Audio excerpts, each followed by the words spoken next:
भारत का शौर्य, भारत का पराक्रम, भारत शस्त्र शास्त्र दोनों से संपन्न है। 2025 का ये भारत है जो घर में घुस करके मारता है, आतंकवादियों के ठिकानों को नेस्ता नाबूद करता है और हमारे भारत के अंदर आकर पहलगांव की जो घटना की निश्चित रूप से निंदनीय है। मुजफ्फरपुर पहुंचे बागेश्वर धाम वाले बाबा धीरेंद्र शास्त्री ने पाकिस्तान पर हमला बोला है और कहा है कि तेरा क्या होगा कालिया। अभी तो भारत की सिर्फ बेटी ने पाकिस्तान में आतंकी ठिकानों को ध्वस्त किया है, अगर अब भारत का बेटा पाकिस्तान में घुस गया तो क्या होगा।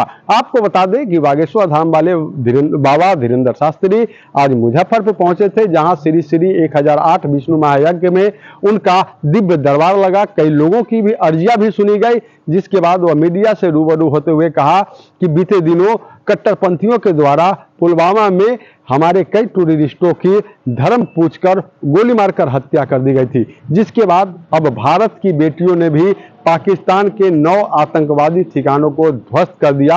अब हमारा भारत जो है 1961 और 1975 वाला नहीं बल्कि 2025 वाला है और यह घर में घुसकर मारने का काम करता है। साथ ही उन्होंने कहा कि अब तमाम तरह से भारत देश जो है वह सुसज्जित है, चाहे वह अस्त्र से हो या फिर शस्त्र हो।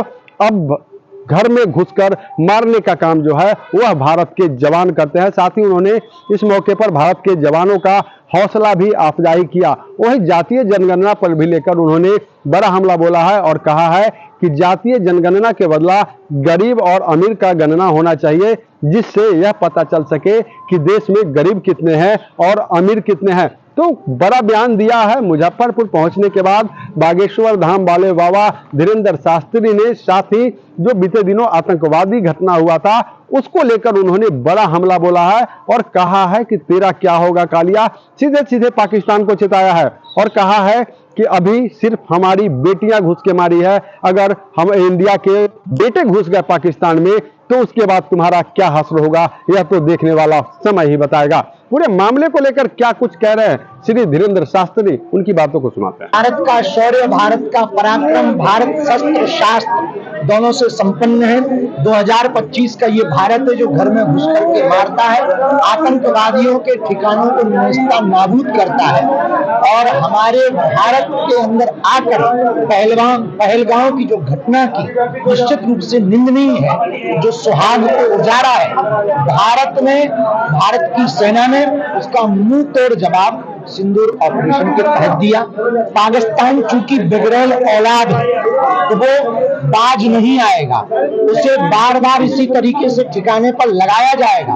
अब पाकिस्तान को ये खबर जरूर करिए कि ये तो भारत की बेटियों का जलवा था, अगर बेटे आंदोलन में आएंगे, रणभूमि में आएंगे तो तेरा क्या होगा कालिया।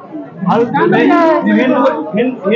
की एकजुट की बात कर रहे हैं, जातिवाद की बात। हम देश में जातिवाद की जनगणना तो चाहते हैं, पर हम देश में सिर्फ 2 जातियां चाहते हैं, एक अमीर की, एक गरीब की, ताकि गरीबों का डेवलपमेंट हो, देश की शिक्षा पर काम हो, देश के स्वास्थ्य पर काम हो।